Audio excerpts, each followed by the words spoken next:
अब चलते हैं हर्षवर्धन त्रिपाठी जी के पास। माफ कीजिए, मैंने शुरुआत में तिवारी बोल दिया था हर्षवर्धन जी को।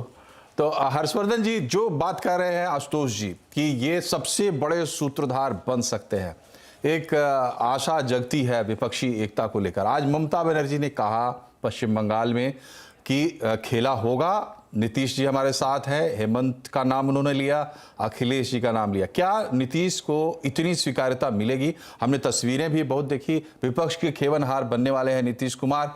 हर्षवर्धन जी देखिए मनोज जी, सबसे पहले तो ये कि अभी कोई स्वीकार्यता वाला मसला तो कहीं है ही नहीं जी। ये कोई स्वीकार्य हो जाएगा, कोई प्रधानमंत्री पद के दावेदार के तौर पर नरेंद्र मोदी के सामने खड़ा हो जाएगा। आज अगर कोई ये कह रहा है तो मैं सिर्फ हंसकर उसको टाल दूं, क्योंकि इससे ज्यादा फिर वो लोड लेने लायक है नहीं।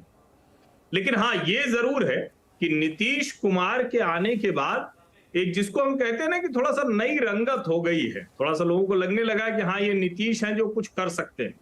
और दरअसल नीतीश से ये उम्मीद 2015 में भी लोगों को बंधी थी।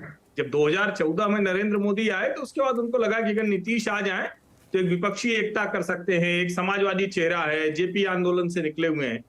लेकिन कई जो कमियां हैं उसको कोई नहीं देख रहा है, और उसकी चर्चा शायद इस वजह से नहीं हो रही है कि एक पक्ष है जो बहुत स्पष्ट है कि भाई नरेंद्र मोदी बहुत ताकतवर है, उनके सामने कोई है नहीं। लेकिन जो दूसरा पक्ष है उसके मन की जो इच्छा आकांक्षा है वो इतनी ज्यादा दमित रही है इतने 8 वर्षों में, उनको लग रहा है कि अरे चलो कोई तो आया, उसकी कोई गलती मत बात करो, कमी मत बात करो।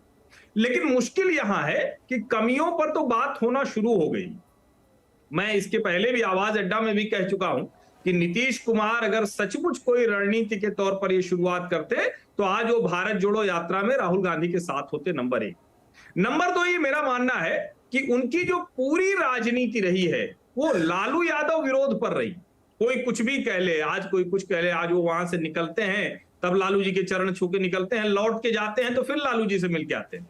लेकिन उनकी जो राजनीति है वो लालू विरोध पर है। और एक बड़ी कमाल की चीज है जिसको उत्तर प्रदेश और बिहार के लोग बहुत अच्छे से जानते हैं, वो कोशिश मुलायम सिंह यादव और एक बार सोनेलाल पटेल भी चाहते थे लेकिन वो नहीं कर पाए। वो कोशिश बिहार में लालू जी और नीतीश कुमार भी नहीं कर पाते। ये जो कॉन्स्टिट्यूएंसी है ना दोनों की, वो बहुत लंबे समय तक एक साथ नहीं रह सकती, और ये दोनों जानते हैं, दोनों बहुत अच्छे से जानते हैं, उसकी अपनी सामाजिक राजनीतिक वजहें हैं।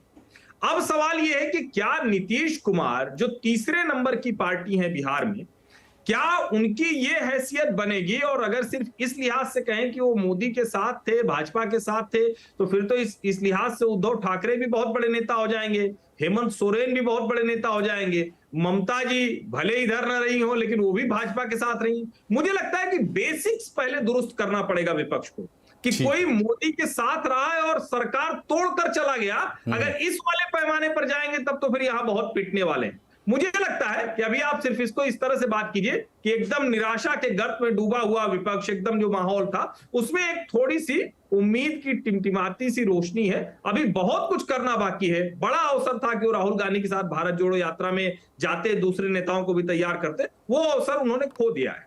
ठीक है अभय जी, हर्षवर्धन जी की बात आपने सुनी, आशुतोष जी की भी बात सुनी। अब नीतीश कुमार से थोड़ा आगे बढ़ते हैं।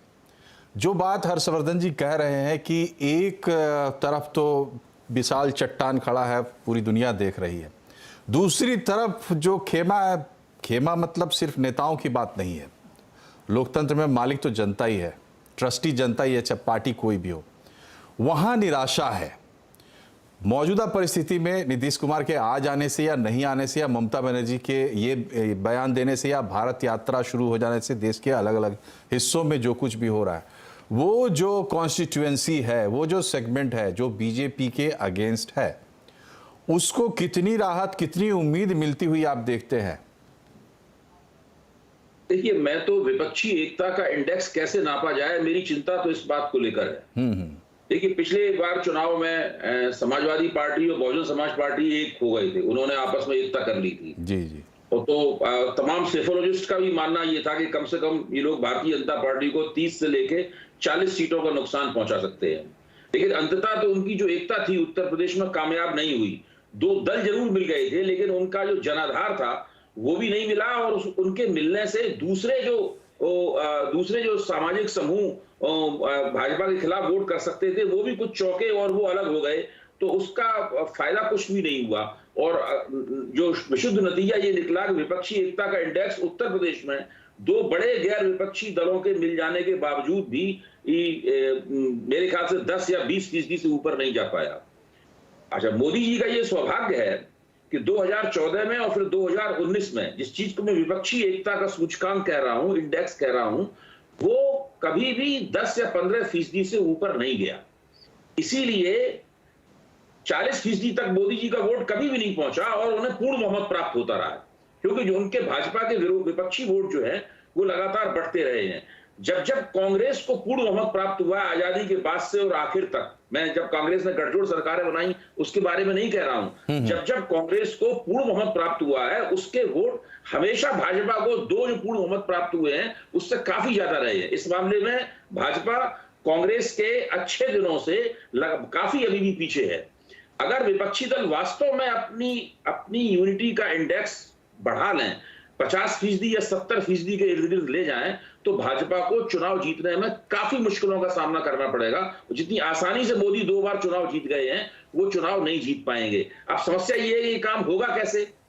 ये काम हो नहीं पाता है किसी भी बार। तो इसलिए नीतीश कुमार ने बहुत ही सतर्कता से शुरुआत की है।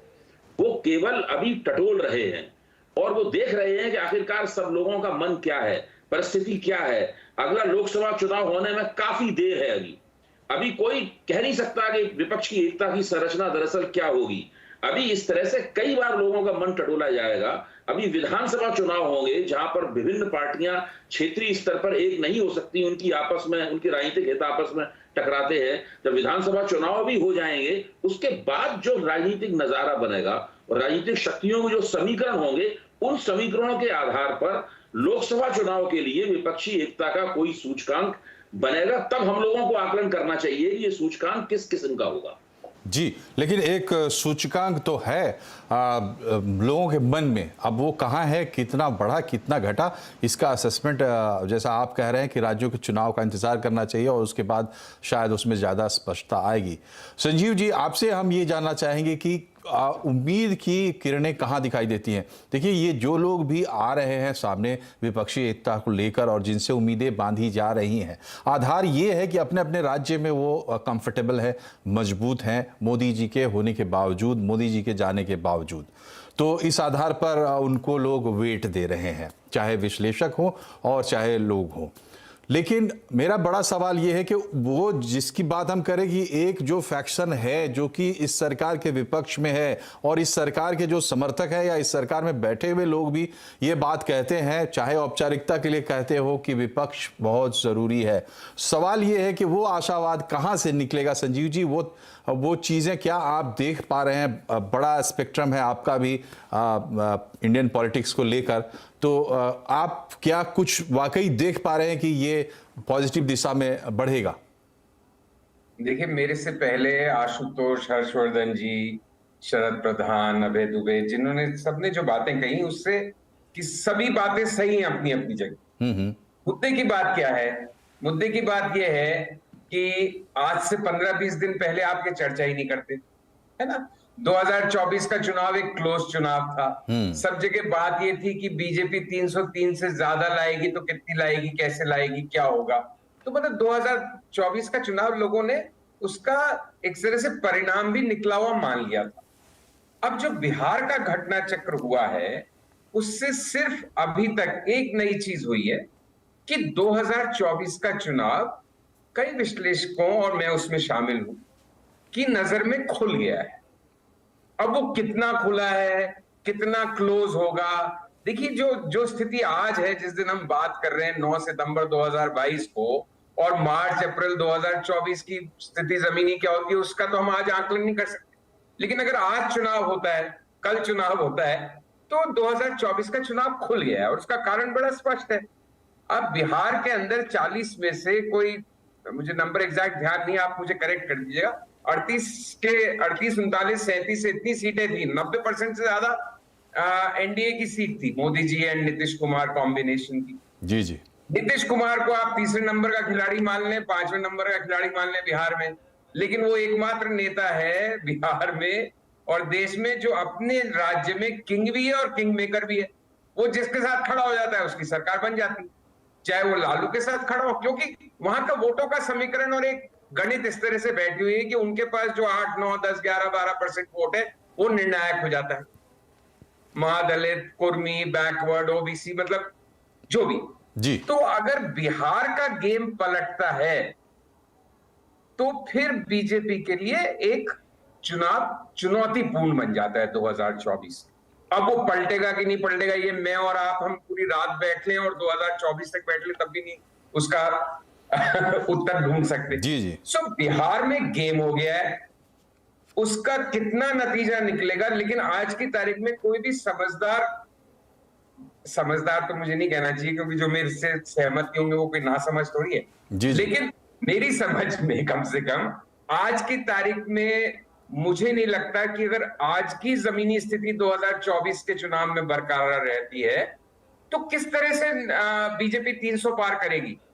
देखिए जो राजस्थान, मध्य प्रदेश, ये सब तो वो मैक्स आउट कर चुके हैं, पीक कर चुके हैं 2019 के अंदर। 25 में से 25 से ज्यादा तो नहीं ला सकते ना राजस्थान से, 29 में से 28 से ज्यादा मध्य प्रदेश से नहीं ला सकते, जी जी।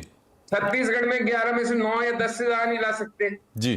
तो अब बंगाल में भी एक खेल हो गया है भाई, 2019 के चुनाव में 18, 17 नहीं सर, 19, टुकड़े टुकड़े में तो बीजेपी बहुत से खेल हुए हैं, लेकिन देखिए जो सेंट्रल फिगर है मोदी जी और जो कोर है हिंदुत्व, क्या आपको लगता है कि इन दो चीजों की काट मिले बगैर मोमेंटम आ सकता है? संजीव सर। देखिए मनोज जी, आपका प्रश्न बिल्कुल स्वाभाविक है और एक तरह से सही भी है और बहुत लोगों के मन में ये बात है, लेकिन हिंदू